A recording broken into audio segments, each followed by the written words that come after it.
Hi, I'm Paul, Salmon, Spiritualist medium. My guest today is Geraldine Ann Ford, fellow medium. Hello, Geraldine, or Gel. Hi, Paul. Yeah, that's fine. As I'm allowed to call her Gel, you see. Lovely to see you, because we met a couple of times camping. At festivals, at folk music festivals. folk festivals. Yeah, but I was all in black at first, wasn't I? Yeah, your face all blacked up. That's why I didn't recognise you at first. Well, I did by the hat. But I said, you must come on my show. Here you are. Yeah, it's been a long time. Yeah.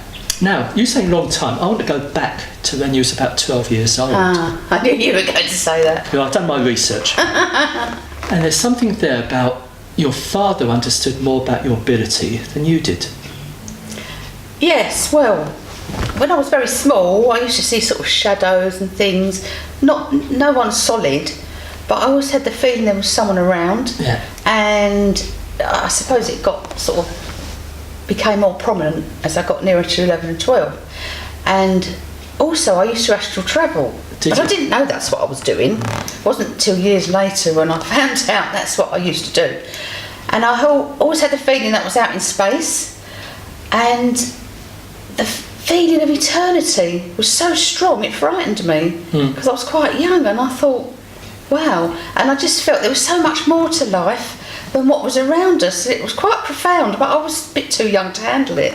So I got a bit frightened. And I also watched a programme on television with my mother, who loved drama, so do I. I still love drama. And it was a saga, and as the lady got older and then eventually died, again it brought this death thing, similar to what you said. Yeah. And the death, it frightened me, talking about death.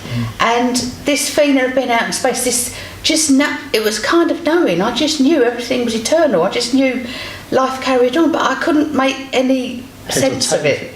And my father, who was so practical, I mean, he was in the Royal Army Medical Corps for years, and then he was an engineer. He went back to engineering, so he was quite a practical person, very intelligent, but I always had a bond with him. There were 6 children, there's 5 now, my sister passed away.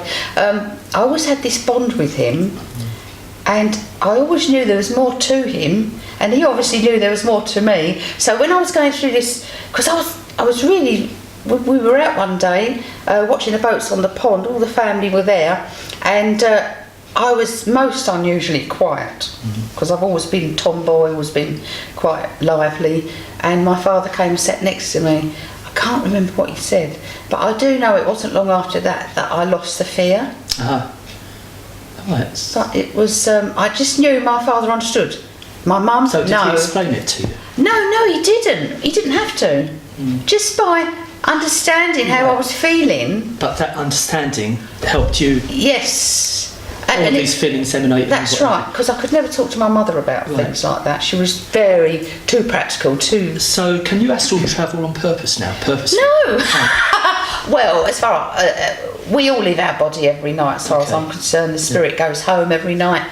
The physical body has to rest. So we all do it to a certain extent, but we're not always aware of it. I'm not aware of it anymore. Obviously, I'm so busy doing lots of other spiritual things, and that doesn't really show up. When did it next come about? Because you became a working medium. When did what come about, sorry? Your ability, your gift. When I was a teenager, looking back now, I was a natural healer. I was always very drawn to people with disabilities. My own cousin was Down syndrome, and everyone used to run away from her, and I used to hug her. And then I started working with people with disabilities, and I used to go to the local hospital and help the old ladies in the wards. Always at that caring side, so I think I was a natural healer then. But unfortunately, a lot of that had to be put on the back burner when I was married. Okay. And then that's a long story. Yeah, I know. When I got divorced, then it all came back to me, because obviously I couldn't do that sort of work. And I was just walking past the Spiritualist church, and I thought, I'm going to go in there. And it was a healing service. And I never looked back after that. In fact, it was around about the same time, as about a year after my father had passed away, and he drew me to another church. I went with my mum and my sister because I wanted to know what they were getting into. And I got a fantastic message from a medium who didn't know me, and my dad came through and gave me wonderful evidence, and I the first church I went to for healing became my church. I was asked to join an inspirational writers circle, and they were a bit shocked because a few weeks later my guide started talking through me, and because my guides taught me. I'm a bit unconventional, but then my whole life is a bit unconventional, and my guides taught me, so I never actually sat in a development circle. So when I teach now, I always say there's no hard and fast rules. It can take 10, 20 years, it can take 10 months. I don't like rules, really. I want to talk about your writing in a minute, but talking about being taught. Weren't you taught by Gordon Higginson? Yes, I was very lucky, wasn't I? Mavis Patilla was my first tutor at the Arthur Findlay College, because even though you're a natural medium, you still need to practice the art of presentation, you know, your voice, throwing your voice, and also bringing the audience together and keeping it all moving. So you need to learn quite a lot, and you know, and obviously when I went down there, Mavis was fantastic. I loved Mavis. I've been taught by her at the college. Yeah, she's amazing. And there was people like Jill Harland was an amazing medium, Marie Taylor, and eventually, cut a long story short, and I don't want this to sound big-headed, but she said to me, Geraldine, I can't teach you anymore. I'm going to pass you over to Gordon. And I thought, my goodness. She said, you will run your own centres and teach and carry on travelling as a medium, blah, blah, blah. And it was just amazing. I was very in awe of him at first. I did feel quite in awe of him, but then as I got to know him, he was like my favourite uncle. What was it about Gordon? Because people watching won't know, some might not know who Gordon is or was. Well, he was one of the most famous 20th century mediums, wasn't he? And one of the best on the planet. His mother was fantastic as well, Fanny Higginson. She taught him, and she was so strict. You see, when I teach, I've got a lot of fun and laughter, and I make things fun, but as far as I'm concerned, there's only one way to do it, and I teach the way Gordon taught me to teach. Okay. So it wasn't long after he started mentoring me and my partner, who was a psychic artist, and you know, and some of the other tutors were Judith Seaman and Glyn Edwards, who's recently passed, and so it was an amazing time. And then I got really dropped in the deep end by Gordon, or we used to call him Sir. Sometimes we called him God.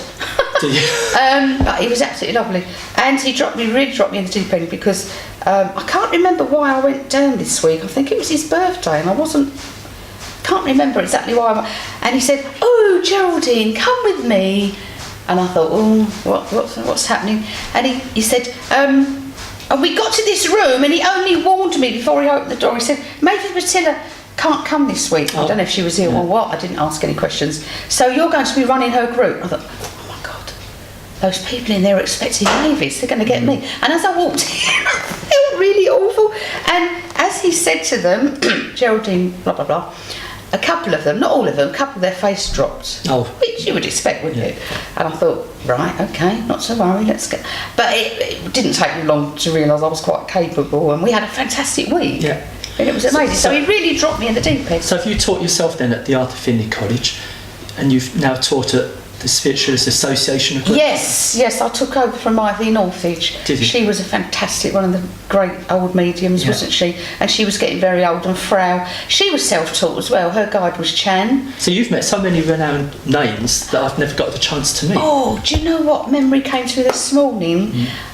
I was so privileged to work with Ursula Roberts one week at Arthur Findlay College on Trance Suite, excuse me, with Gordon. And she was an amazing lady. She had calipers, don't know if you know. And her guide was Ramadan. Yeah. What a lovely lady. No ego whatsoever, because Gordon didn't like big inflated egos anyway. She was absolute darling. She really was. And she obviously needed to rest a lot in the evenings, because say she had these calipers and she used to go to bed about 9 o'clock. Right. Oh, because it's a long day when you teach at Stansted. It was then. And even in the evening you're still discussing all the students and everything, so it's a long day, and she used to go to bed. She was absolutely lovely. It was a privilege to meet her. Let's talk a bit about you, because we've got too long. Yeah. But you know, it's lovely to hear all these names. And it's not name dropping, but it's lovely memories. Because I haven't met these people. It's only that I've heard about them, you know. Yeah. I met Mavis, I've been taught by her. Yeah, Wonderful she's lady. lovely, she's great. Never forget something which she's No, working with that's her. right. But you're a writer, you've Yes. written this, Yes. and When the Spirit Moves You by Geraldine Ann Ford. Tell me about it. Well, the title may make people think it's a book about mediumship, but it's not, because to be fair, there's a lot of books out there about mediumship and how I became a medium, and I think, I didn't want to write a book like that. I actually took myself off to live on a very small Canary island, not a big touristy island, at the age of 48.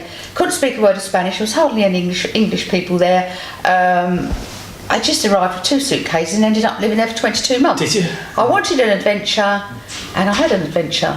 There was good and bad in it, but the book is kind of, the whole island's like a picture book. Every part of the island is different. It's amazing, and people love the descriptions in the island. But also, I get flashbacks, and there's lots of things happening, spiritually things happening as well. And it's a very transient population, so they call it a New Age island, but I can't stand that term, New Age, because there is nothing new. As Plato said, there's nothing new under the sun, so that doesn't make sense to me. But it was very, very beautiful place to live for a short time, but 22 months was enough. And I had to learn Spanish, and I met some eccentric people. I met loads of hippies, and some of the hippies were amazing. I mean, you know, people often say, clump them all together and think all hippies are the same, but they were at the top of one of the valleys, which is the last chapter, right at the top of the mountains. I went to Ambrosia, and amazing hamlet right at the top of the mountains, and the hippies used to run this beautiful place, and it was spotless. And the kids that were taught there by a teacher, one of the hippies was a teacher, had an amazing start in life. You know, you wouldn't imagine it if you're stuck in a tower block in Hackney, would you? So there's a lot, people, I've had lots of feedback, and from youngsters as well, saying it's a very inspiring book. And I wrote it because I want people to realise that if you've got dreams, you need to rekindle those dreams and live them. And sometimes we have to put our dreams on hold. Obviously, I had to put my dreams on hold when my children were young. But a lot of the stuff I do through my teaching, lecturing, mediumship, my writing, is to help people rekindle their dreams. Let's quickly talk about your poetry. Well, I am a poet, but there's a lot. There's better poets out there. I do write a lot of serious poetry, and at the beginning of the chapter of each book there's a poem. But you know, I prefer these days, I prefer to write humorous poetry, because I like to make people smile, and I see the funny side of everything. I'm quite naughty sometimes. I like to see the funny side. But at one point, was your poetry inspired? Oh yes. Well, I started writing around about the time I had that fear of death. I started writing poetry when I was 12. But then when I first got into mediumship, some of the poems were, the first one I wrote was from my friend's nan in spirit, describing the spirit world.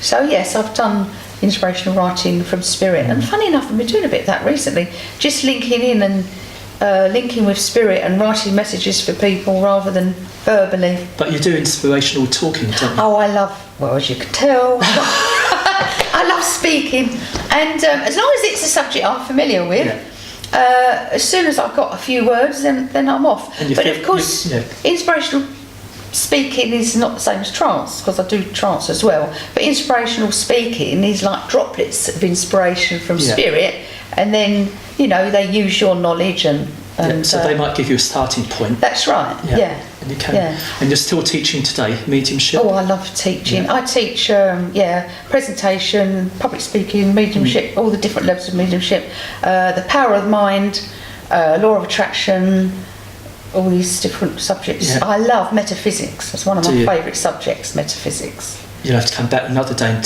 teach us about metaphysics. Oh my God, I could talk for a day, yes. Okay, so, we're finishing off now, but what's coming up for you next? Well, I don't know if you remember, I'm moving back to one of the islands. I used to live on 3 different islands.